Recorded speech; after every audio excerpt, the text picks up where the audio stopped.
চলে গেলে আমায় তোমরা ভুইলা যায় না। আমি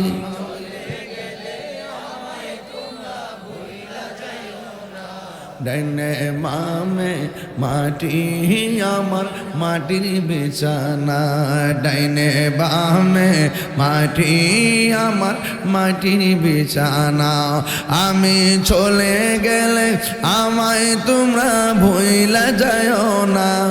আমি চলে গেলে আমায় তোমরা ভুইলা যায় না। ডাইনে বামে মাটি আমার মাটির বিছানা, ঠিক কিনা? কবরের ভিতরে দুই পাশের মাটি, ডান পাশে আপনারা চাপা মারব,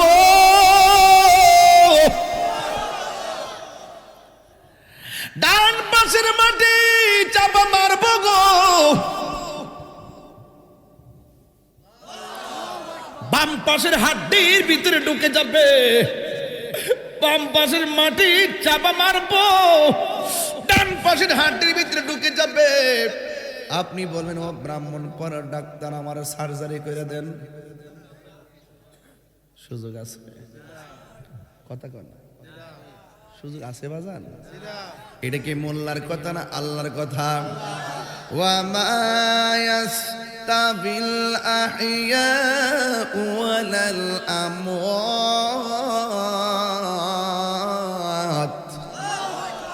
আল্লাহ রাব্বুল আলামিন বলেন, যারা মুর্দা যারা জিন্দা এরা এক না।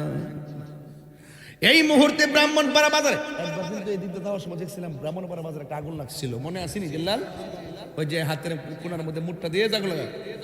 ব্রাহ্মণপাড়া বাজারে আগুন লাগলে মানুষ নিভাইবার জন্য দৌড়ায় আসে, রাইট? আবার যদি মানুষ নিভাইতে না পারে, ফায়ার সার্ভিস দৌড়ায় আসে। আল্লাহর হাবিবকে বেনামাজি হইয়া কবরে গেলে ওই কবরের ভিতরে জাহান্নামের আগুন ঢুকাইয়া দেওয়া হয়, তাপ দেওয়া হয়। যদি কবরের ভিতরে আগুন লাগিয়া যায়, ব্রাহ্মণপাড়ার মানুষ নিভাইবার সুযোগ আছে না নাই? এই তো আল্লাহর কথা সঠিক। যারা জিন্দা যারা মুর্দা এক, বাস। তিনবার ডাক দিয়া কোন আল্লাহ,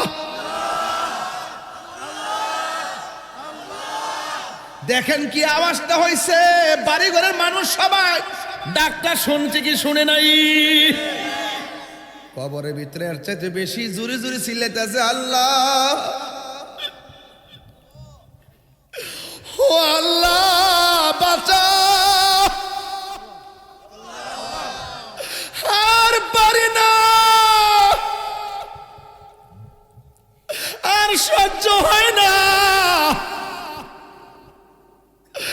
আর পারি না, আবার দুনিয়াতে পাঠাও।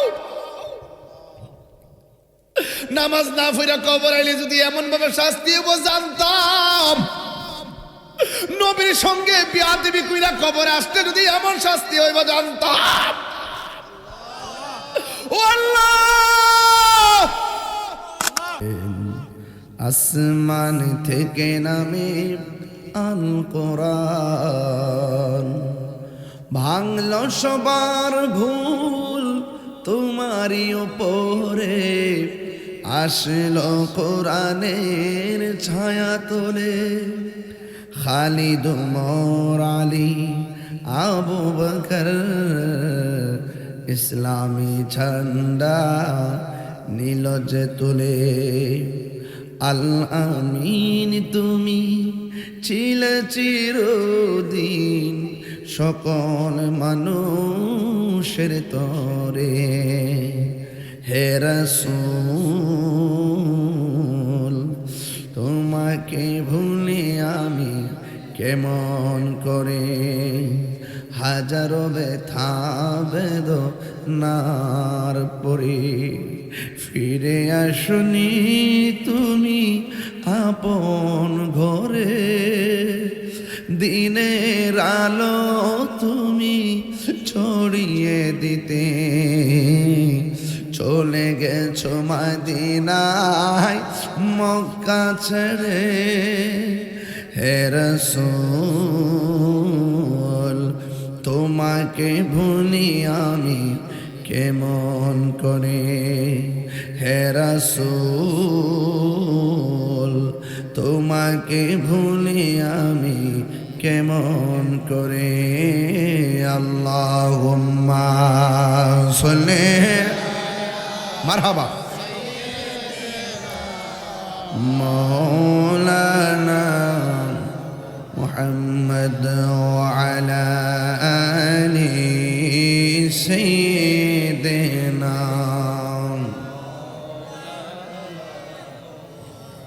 লা ইলাহা লা ইলাহা লা ইলাহা লা ইলাহা লা ইলাহা ইল্লাল্লাহ মুহাম্মাদুর রাসূলুল্লাহ সাল্লাল্লাহু আলাইহি ওয়াসাল্লাম।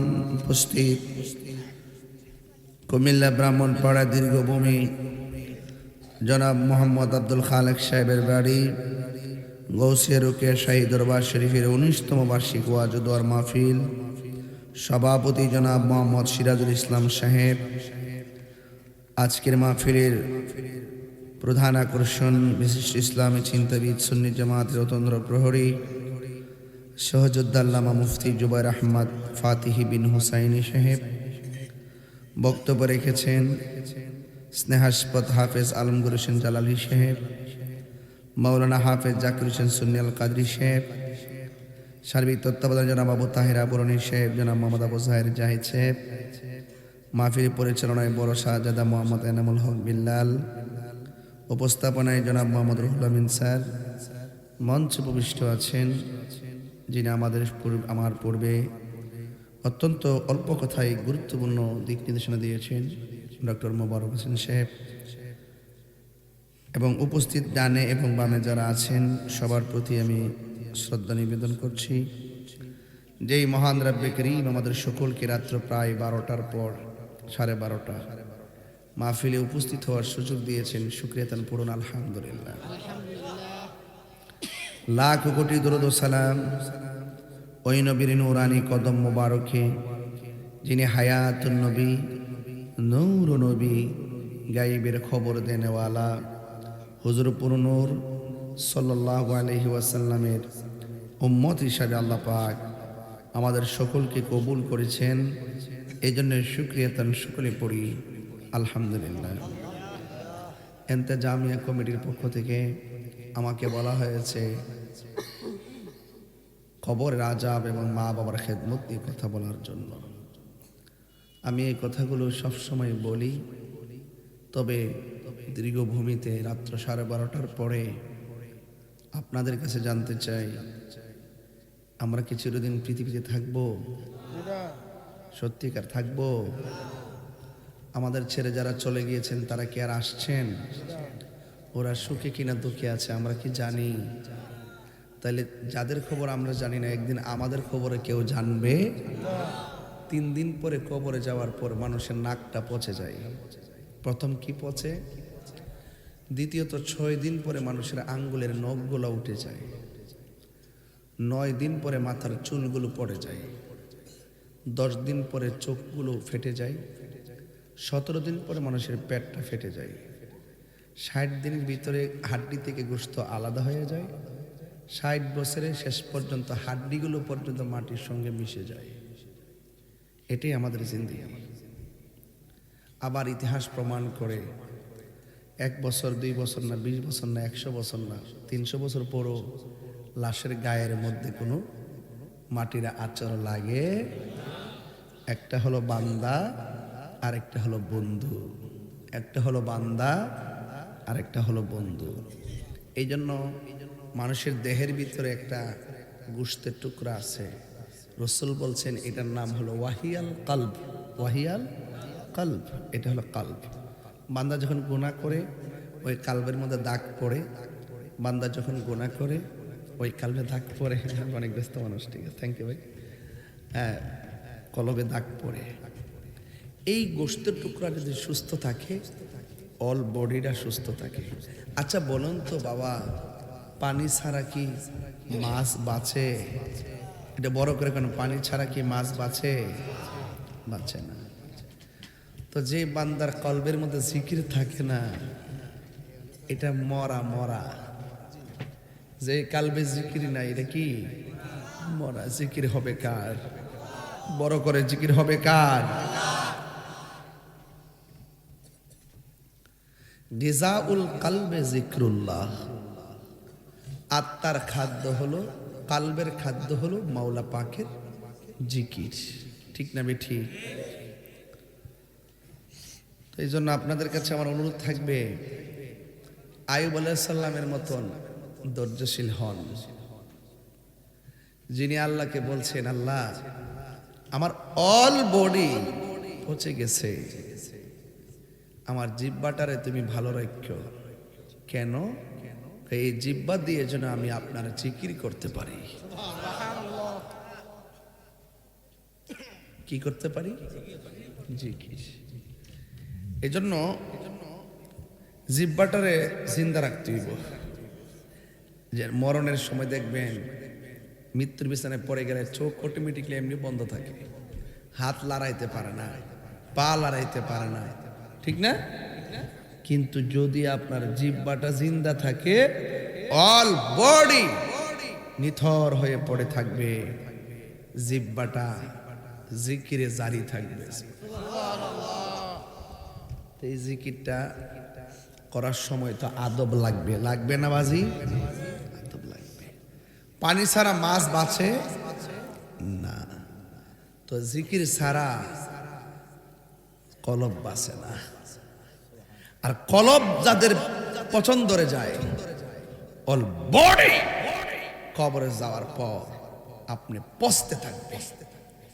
আর এই জায়গায় যখন জিন্দা থাকে, লিকুল্লি শাইইন সিকালা ওয়া সিকালাতুল কুলুবি যিকরুল্লাহ। প্রত্যেকটা যন্ত্র পরিষ্কার করার একটা রেত আছে, প্রত্যেকটা লোহার বস্তু পরিষ্কার করার একটা রেত আছে। কলবের ময়লা পরিষ্কার করা একমাত্র রেত হলো আমার আল্লাহ পাকের জিকির। কার জিকির? আল্লাহর জিকির। আমার যুবক ভাইরা গাফিল হয়ে যায় না। এই যে এত রাত্রে বসছেন, শীত লাগতেছে না আব্বা? আপনার আব্বা যে কবরটাতে একলা একলা পড়ে রইছে, তোষক আছে, লেপ আছে, কেমনে পড়ে রইছে খবর আছে আমরা? কত বৃষ্টির পানি কবর ঢুকতেছে, খবর আছে আমরা? তো একদিন তো আপনিও তো আমিও তো এইভাবে পড়ে থাকবো, ঠিক না বেটি? কবরে কেমনে থাকিব একা একা, তোমার বন্ধু যেন সাথী হয়ে দেই দেখা। না, তোমার বন্ধু যেন সাথী হয়ে দেই দেখা। কবরে কেমনে থাকবো একা একা, তোমার বন্ধু ছিল সাথী হয়ে দেই দেখা। হারিয়ে যাব একদিন আমি, রব নাই ভুবন চিরদিন। বলো হারিয়ে যাব রব নাই ভুবন চিরদিন। ক্ষমা করে দিও তোমরা আমায়, ক্ষমা তোমরা আমায়, ভুল করে থাকি যদি কোনো দিন। হারিয়ে যাব আর নাই ভুবন চিরদিন। এই বাঁশি বাগানে বা গরুস্থানে হয়তো দিবে মোরে খবর। বাঁশি বাগানে বা গরুস্থানে হয়তো দিবে মোরে কবর, তোমরা আমায় যাবে ভুলে, রাখিবে না জানি কোনো খবর। পড়বে কি মনে আমার কথা, ফেলবে কি অস্ত্র কোনো দিন, হারিয়ে রব নাই ভুবন চিরদিন, বলুন হারিয়ে যাব আর রব নাই ভুবন চিরদিন। ক্ষমা করে দিও তোমরা আমায়, বলো তোমরা আমায়, ভুল করে তাকে যদি কোনো দিন হারিয়ে যাব, রব নাই ভুবন চিরদিন। জোরে জোরে কি আল্লাহু আকবার বলা যাবে না? এ আমার বাবারা, ও বন্ধু, হারিয়ে যাব একদিন, এটাই সত্য, ঠিক না বেঠিক রে? আপনি থাকবেন, এই আপনি থাকবেন। সবাই মহব্বতে বলেন আসল ঘরের নাম কি? কবরে যারা গেছে তারা কি আর ফিরে আইছে? বন্ধুরি আমার, ও যুবক ভাইয়েরা, কেউ ফিরে আসবে না। মানুষ বড় স্বার্থপর। কবরে দেওয়ার পরে 3 দিন পরে আপনাকে আর মনে রাখবে? আমি চলে গেলে আমায় তোমরা ভুইলা যায় না, আমি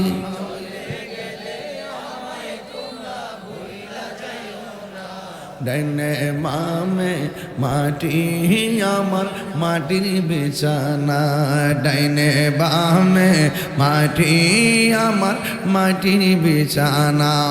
আমি চলে গেলে আমায় তোমরা ভুইলা যায় না, আমি চলে গেলে আমায় তোমরা ভুইলা যায় না। ডাইনে বামে মাটি আমার মাটির বিছানা, ঠিক না? খবর পুরো সাংঘাতিক। আইরে আমার নবী একদিন গোরস্থানে গেল, সুবহানাল্লাহ না, কিসে গেল? আমার নবী যদিও কবরের উপরে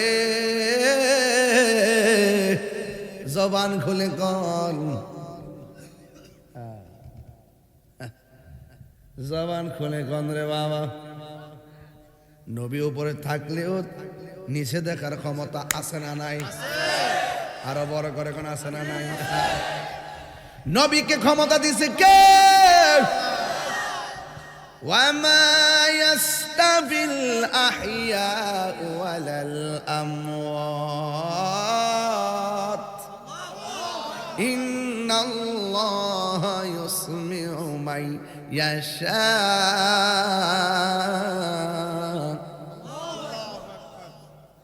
আল্লাহ রাব্বুল আলামিন বলেন, যারা মুর্দা যারা জিন্দা তারা এক হতে পারে না। ওয়ামা ইয়াস্তাবি সমান না, সুবহানাল্লাহ। যারা মুর্দা যারা জিন্দা তারা এক না। কবরে গেলে আর ফিরে আসা যায় না, আর মাটির উপরে বাড়ি থেকে বাজারে গেলে আবার বাড়িতে ফিরে যাওয়া যায় যদি আল্লাহ ইচ্ছা করে। তাইলে মুর্দার জিন্দা কি এক নাকি? আমি যেন বলতেছি ডাক্তার আমার জ্বর উঠছে, আমার চিকিৎসা কইরা দেন। ও ডাক্তার আমার ফাউ ভাঙ্গা গেছে, সার্জারি কইরা দেন, ঠিক না বেঠিক রে বাবা? কবরের ভিতরে 2 পাশের মাটি, ডান পাশে আপনারা চাপা মারবো,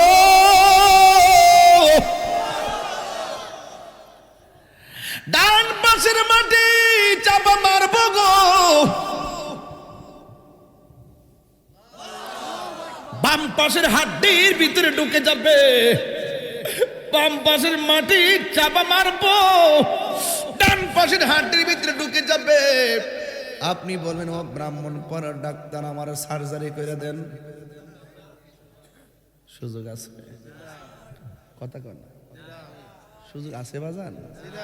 এটা কি মোল্লার কথা না আল্লাহর কথা? ওয়া মা ইয়াস্তাবিল আহইয়া ওয়ালাল আমওয়াত।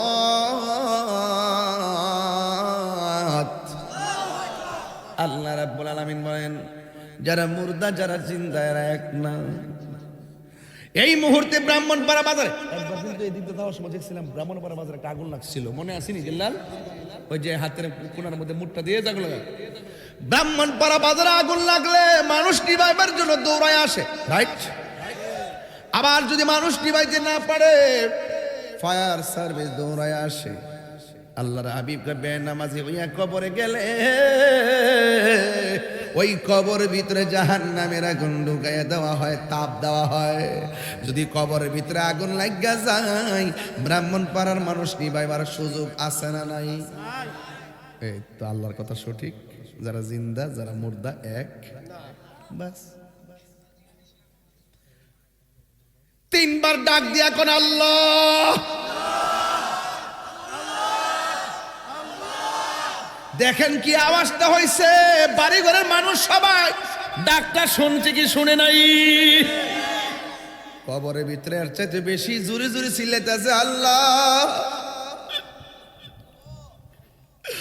ও আল্লাহ বাঁচা, আর পারি না, আর সহ্য হয় না,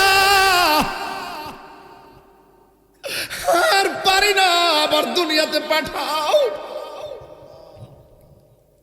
নামাজ না পড়া কবর আইলে যদি এমন ভাবে শাস্তি হবো জানতাম, নবীর সঙ্গে বিয়াদবি কইরা কবরে আসতে যদি এমন শাস্তি হইব জানতাম। ও আল্লাহ, এমন ভয়ঙ্কর আওয়াজ গরু ছাগল সব আওয়াজ শুনে গায়রা সাকালাইন আই ইল্লা সাকালাইন, দুইটা জাতি আওয়াজ পাবে না রে। একটা জাতি হলো মানুষ আর একটা জাতি হলো জিন। কেন? আল্লাহ বলেন ওয়া মা খালাকতুল জিন্না ওয়াল ইনসা ইল্লা লিয়াবুদুন। হাসরের ময়দানে আমি আল্লাহ মানুষের হিসাব নিব, গরুর হিসাব। একবার মনে মনে কই দেখছেন নি এরা খাইতেছে জিন্দেগি করতেছে, বিচার নাই। আর সৃষ্টি সারা জীব যেমন মর্যাদা দিছে আবার হিসাবও নিব, সাধারণ জিনিস নেই কিন্তু, ঠিক না বাজান? আপনার কি একটু কষ্ট হইতেছে? আমি তো খুতবা বেশি লম্বা করছি না, আমি ডাইরেক্ট ওয়াজে ঢুকে গেছি, বেশি লম্বা করতাম না, আপনারা কষ্ট দিতাম না আব্বা। তবে একটা কথা কইতাম চাই, গুরুস্থানে মাঝে মাঝে যায়েন, মারার লাগে দোয়া করে। বন্ধুর সাথে একসাথে চলছেন না, দোকানে বই আড্ডা দিচ্ছেন, এই বন্ধুরা কবর গেছে গা, একটু গুরুস্থানটা তার কবরটা দেখতে যায়েন। আপনি যদি কবরটা দেখতে যান কাগজে লিখে রাখেন বাজান, আপনি মারা যাওয়ার পরে আপনার কবরটা দেখবার লাগে আপনার বন্ধু যাবে। আপনার বাবার কবর আপনি জিয়ারত করলে একদিন আপনি বাবা হলে আপনার সন্তান আপনার কবর জিয়ারত করবে। কথা বলেন ঠিক কিনা?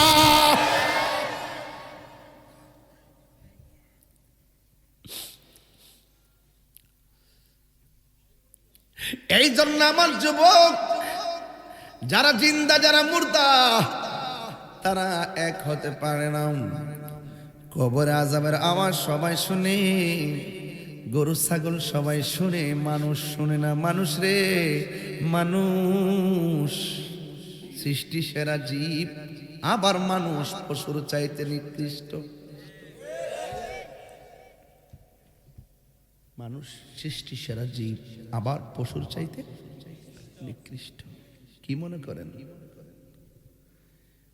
রাস্তার মধ্যে যদি কোনো মানুষকে দেখেন বস্তাটা তুলতে পারে না, দয়া কইরা দাঁড়াইবেন, বস্তাটা তুইলা দিবেন। কষ্টদায়ক বস্তু সামনে থাকলে সরাই দিবেন। এতে আল্লাহ অনেক খুশি হয়।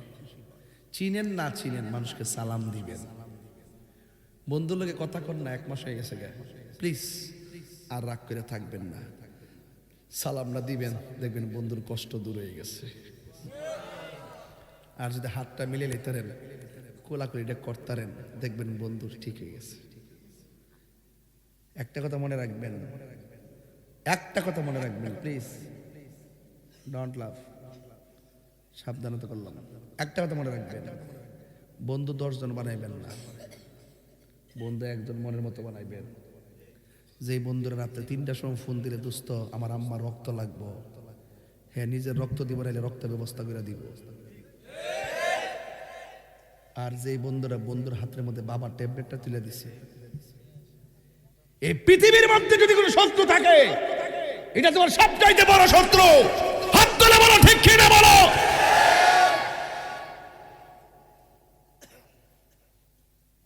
কষ্ট নিয়েন না আপনারা, আপনারা আমাকে ভালোবাসেন, আজকে দরবার আসছেন, আমি একটু তরিকতের সুরে কথা বলতেছি, হয়তো আপনি রাগ করতে পারেন।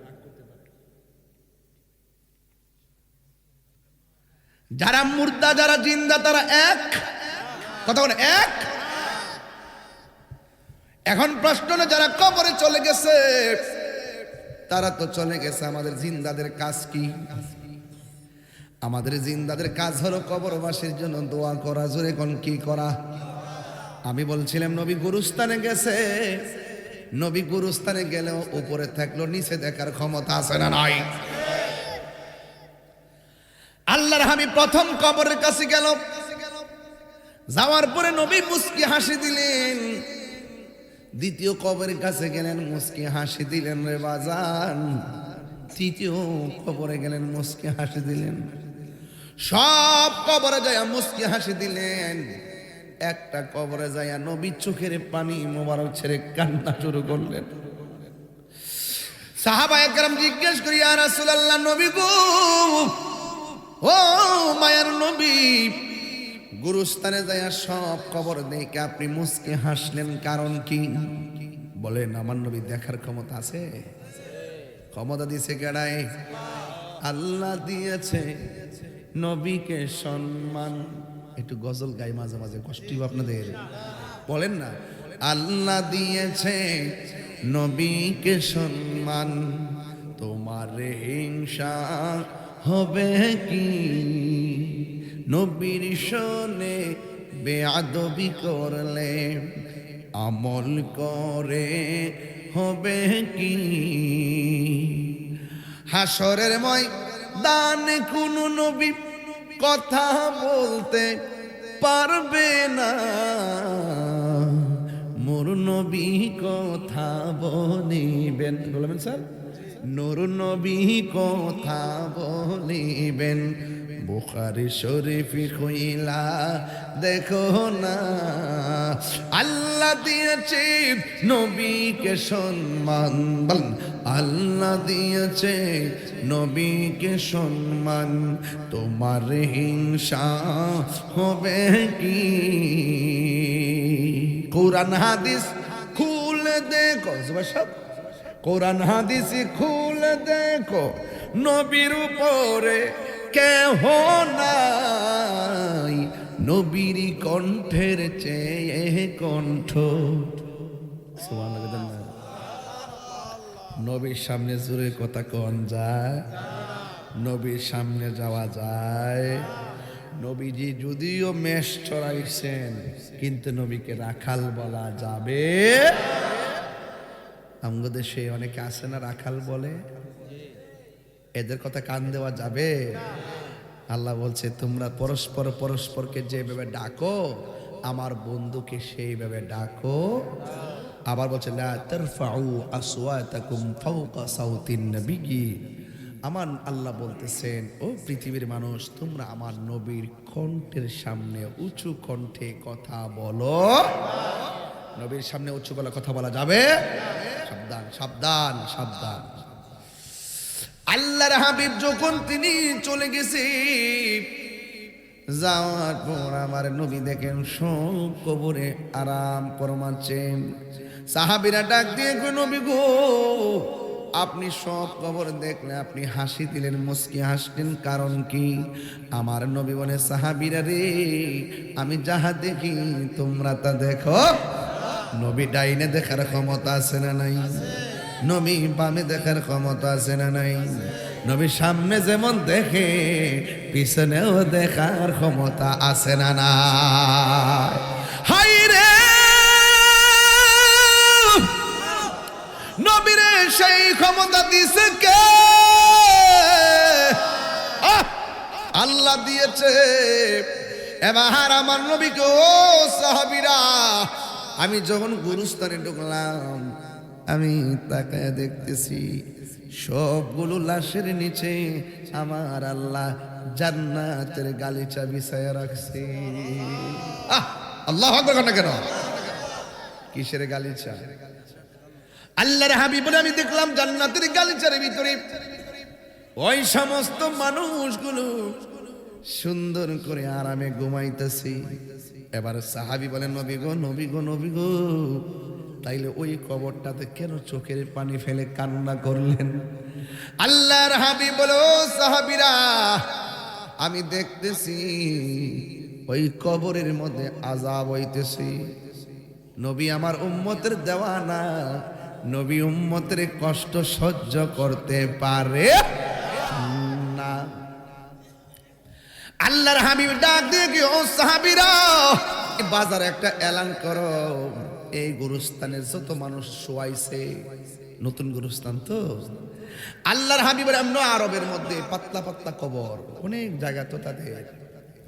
আল্লাহর হাবিব সাল্লাল্লাহু তাআলা আলাইহি ওয়াসাল্লাম ডাক দিয়া বলো, সাহাবীরা রে, এই ছেলেরা, তোমরা বাজারের মধ্যে যাই একটা ঘোষণা করো, বন্ধুরা রে আমার, ও যুবক ভাইরা, নবী আমার বলে বাজারের মধ্যে ঘোষণা করো, যে যারে কবরে শোয়াইছে তার অভিভাবক যেন কবরের বরাবর দাঁড়ায়। সাহাবায়ে কেরাম কয়, অন্যান্য কবরে কে দাঁড়াইলো না দাঁড়াইলো টেনশন নাই, একটা কবর দেখে নবী কান্না করছে, এই কবরে কে দাঁড়ায় এটা দেখা লাগবে রে, দেখা লাগবো। সব সাহাবীরা লাইন ধরে দাঁড়ায় রইছে। নবী যেই কবরের কাছে দাঁড়ায় চোখের পানি মোবারক ছেড়ে কাঁদলেন, ওই জায়গার মধ্যে কে আসে তাকায় রইলেন। এবার সবগুলা কবরে ধারাবাহিকভাবে, কাহারু কবরে বাবা, কাহারু কবরে দাদা, কাহারু কবরে ভাই, কাহারু কবরে বোন, এভাবে আপন জনের গুরুস্থানে এসে দাঁড়াইছে। কিন্তু সাহাবায়ে কেরাম দেখতেছেন ওই যে কবরটা, যেই কবরটার মধ্যে দাঁড়ায় রাসূল চোখের পানি মোবারক ফেলে কান্না করেছেন। এবার তাকায় দেখতেছেন ওই কবরে কোনো ছেলে মানুষ আসে নাই, মেয়ে মানুষ আসে নাই, কোনো যুবক আসে নাই, বৃদ্ধ মানুষ আসে নাই। তাকায় দেখতেছে একটা বুড়া মহিলা লাঠিটা বড় কইরা কইরা কবরের পারে এসে দাঁড়ায় গেছে। আল্লাহর হাবিব ডাক দিয়া কয়, ও মা, মাগো, আমি এলান করেছি আপন জনদের কবরে গার্জিয়ানরা দাঁড়াইবার জন্য, আপনি যে এসে কবরে দাঁড়াইছেন, আপনি বলেন না এই লোকটা আপনার কি হয়? ও নবী গো, এটা তো আমার সন্তান হয়। সন্তান হারা মা ওই লাশের পাশে দাঁড়ালে কেমন লাগে? আল্লাহর হাবিব ডাক দিয়ে, ও মা, আপনার সন্তান লাগে, আপনি জানেননি আপনার সন্তানটা কবরে কেমন আছে? মহিলাটা বড় আল্লাহ নবীর পাগল। ডাক দিয়া বলে, নবী গো, আল্লাহ এবং তার রাসূলই ভালো জানে আমার সন্তান কবরে কেমন আছে। এবার আমার নবী বলে, মা, আপনার সন্তানটা কবরের ভিতরে আযাবের মধ্যে চিৎকার পারতেছে। এই কথা যেই মাত্র শুনছি, ওই মুহূর্তে জনম দুঃখিনী মা কান্নার কথা ছিল, ওই দুঃখিনী মা একটা মুচকি হাসি মারলেন, আযাবের কথা শুনে হাসি মারলেন। এবার আল্লাহর হাবিব ডাক দিয়ে কয়, সাহাবারা মনে মনে কয়, মহিলাটা সন্তান কবরের মধ্যে আযাব হইতেছে আর মহিলাটা মুচকি মুচকি হাসিটা বুঝলাম না। আল্লাহর হাবিব ডাক দিয়ে কয়, মা, দুনিয়ার সব মা সন্তানের বিপদ দেখলে সহ্য করতে পারে না। এ মা, মাগো আপনার সন্তান আযাবের কথা শুনা আপনি কেন কান্না না কইরা কেন আপনি মুস্কি মুস্কি হাসি দিলেন? ওই মুহূর্তে মহিলাটা কয়, নবী গো নবী গো নবী, আমার মতো সৌভাগ্যবতী আর কে আছে? আমার মতো পাগলনি কে আছে গো? আমার সন্তান যখন আমার পেটের মধ্যে ছিল, সন্তান পেটে কনসেপ্ট হওয়ার পরে মনে বড় স্বপ্ন ছিল, সন্তান ধীরে ধীরে বড় হয়, বড় হওয়ার পরে পেটে লাথি দেয়, বড় শান্তি লাগে। নবী, আমার সন্তান আমার পেটের মধ্যে লাইতাইয়া দুনিয়ার মধ্যে এসেছে, আপনার মারে জিগাইবেন আম্মা ডেলিভারির সময় তোমার কাছে কেমন লাগছে? আপনার মা যে উত্তরটা দিছে আমার মাও সে উত্তরটাই দিবে। রুহুল আমিন ভাই একই উত্তর দিবে গো, একই উত্তর দিবে। কইব তাহিরি রে জুবায়ের, শোনো শোনো, তুমি যখন আমার পেটের মধ্যে ছিল মাঝে মাঝে লাথি মাইরা ঘুম ভাঙ্গা দিছ, চোখের পানি ফালায়া ফালায়া রাত তোলা পার করছি, কাউরে বলি নাই। আবার যখন তোমার নিয়ে খাইতে বসছি লাথি মারছে, প্লেটটা রাইখা দিছি, কাউরে বলি নাই। সারাটা রাত কান্দা কান্দা, এই রে সারাটা রাত কান্দা কান্দা রাত্র কাটাইছি, কাউকে আমি কিছু বলি নাই। বাবা রে সব জ্বালা গড় লইছি, যেই দিন তোরে লই আমি অন্ধকার ঘরে পড়ছি, দাইমা চতুর্দিকে বসে আছি, ওই সময় ঘন্টার পর ঘন্টা আমার যে লাতিগুলা মারছস বারবার বেউস হইয়া গেছি বলে আমারে কইছে। ওই সময় আমার পেটের ভিতরে এত ব্যথা পাইতাম, আর দাইমারে কইতাম সখিনা রে দেশ না চুরিটা দে। আগে যদি জানতাম পেটের মধ্যে বাচ্চা রাখলে এত কষ্ট হবে, জীবনও পেটের মধ্যে বাচ্চা নিতাম না। এত কষ্ট, এত কষ্ট, এত কষ্ট।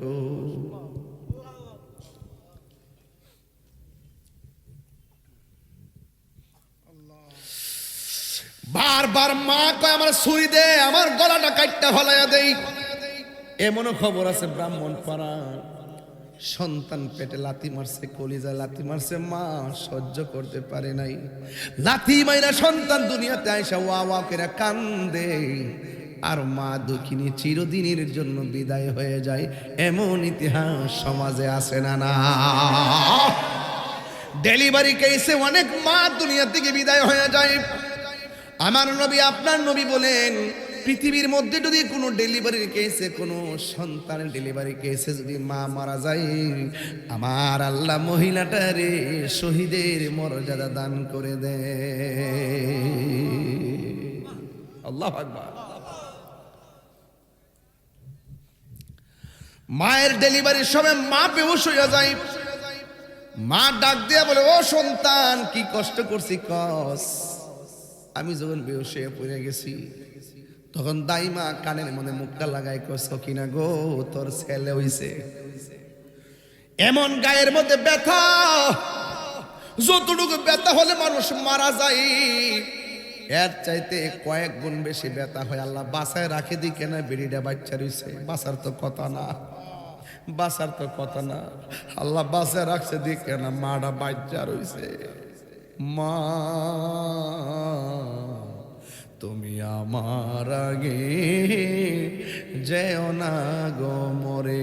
যুবক ভাইরা দেখেন কত মাহফিলে আপনারা কত কিছু কন, একটু নীরব বলেন না, মা তুমি আমার আগে যেও না গো মরে। আমি কেমন করে দেব মাটি, আমি কেমন করে দেব মাটি তোমারি কবরে। মা তুমি আমার আগে যেও না গো মরে। আমি কেমন করে দেব মাটি। আল্লাহু আকবার না কেন? আমি কেমন করে দেব মাটি তোমারি কবরে মা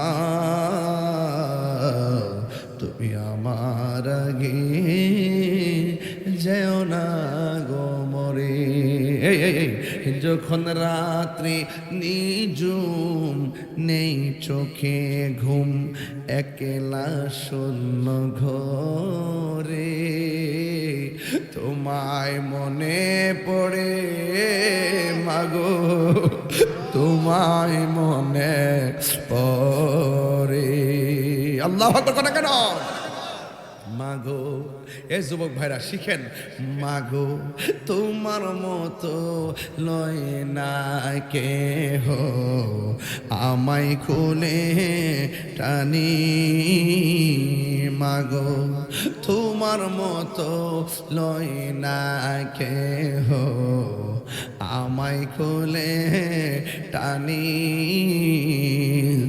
আঁচল দিয়ে মোছে নাকি আঁচল দিয়ে মোছে না কেউ আমার চোখের পানি হায়রে মা জননী আমার হায়রে মা জনন সবাই হায়রে মা জননী আমায় হায়রে মা জননী একটা জবান বন্ধ রাখবেন না মহব্বতে মায়ার সুরে বলু সুবহানাল্লাহ আল্লাহর হাবিব বলে মা মা মনে আছে রে বাজান আপনি কান্দেন না হাসেন কেন কই নবী গো পেটে যাওয়ার পরে বড় খুশি ছিলাম প্রসব ব্যথায় বড় কষ্ট পাইলেও চেহারা দেখে বড় খুশি হয়ে গেছি তিলে তিলে জাদুমণিরে বড় করে প্রতিষ্ঠিত করছি একদিন আমার পোলার আমি একটা কাজ করতে বলেছি আমার পোলা আমার খবর লয় না এমন ভাবে কষ্ট পাইছি শেষ পর্যন্ত আমি আল্লাহরে কইছি আল্লাহ যে আমার খবর লয় না তুমি তারে ছায়ও না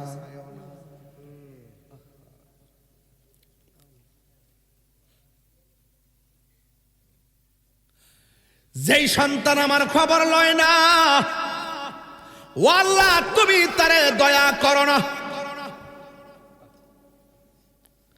মহিলাটা কয় আমি কান্দি না হাসি কেন আমি আনন্দে হাসি আল্লাহ যে আমার মতো ফাগুলনির দোয়াটা কবুল করছে আল্লাহু আকবার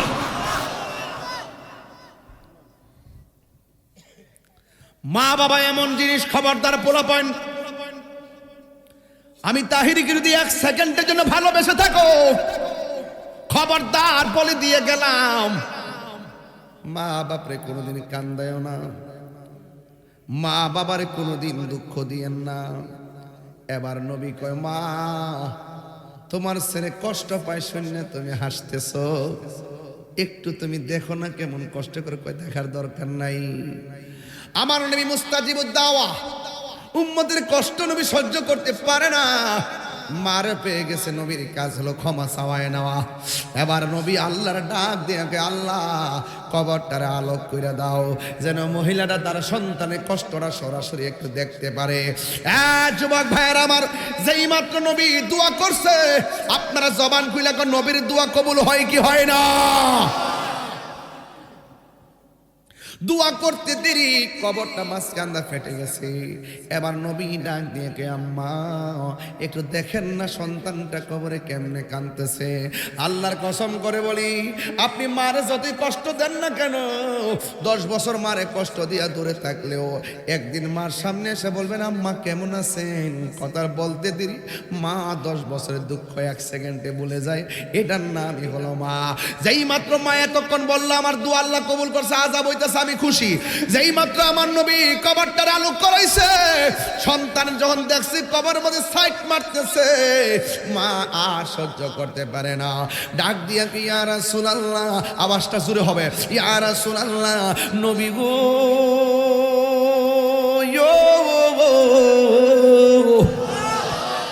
ও মায়ার নবীজি আমি যদি জানতাম আমি বদদুয়া দিলে আমার জাদুমণির আল্লাহ এমন কষ্ট দিব, আমি কোনোদিন আমার জাদুমণির এমন বদদুয়া দিতাম না। চিৎকার মাইরা কি আল্লাহু আকবার বলা যাবে না? আল্লাহু আকবার।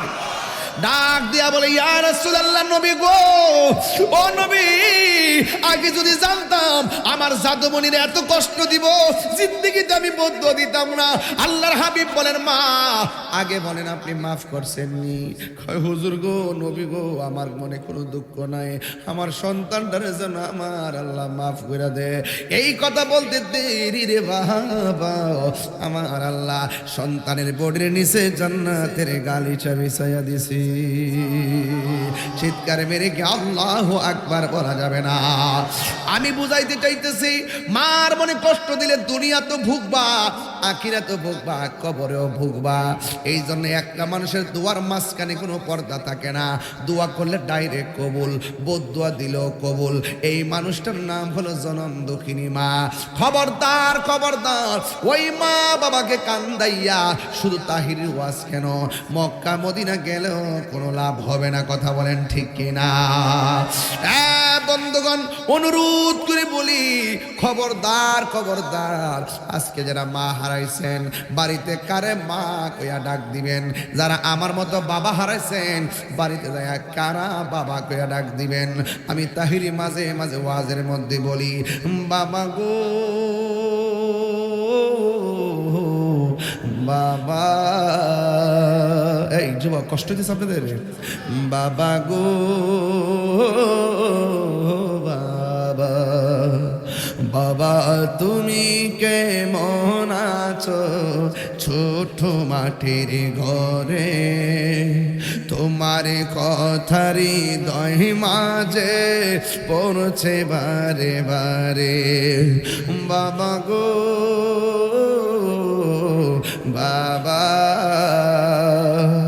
বাবা গো বাবা, কত আদরে কত স্নেহ তোমার কাছে পেলাম, সব কিছু হারিয়ে আজকে নিঃস্ব হয়ে গেলাম।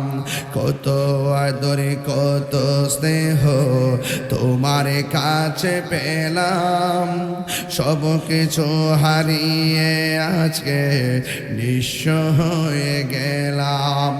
ভালোবাসি তোমায় বাবা, বুকটা যে চাইছি রে, বলেন ভালো বুকটা যে যাইছি রে, তোমার কথারি দই মাঝে পড়ছে বারে বারে। তোমার কথারি দই মাঝে পড়ছে বারে বারে। বাবা গো বাবা, বাবা গো বাবা, বাবা তুমি কেমন আছো ছোট মাটির ঘরে? তোমার কথারি দয় মাঝে পড়ছে বারে বারে। বাবা গো বাবা, বাবা গো বাবা।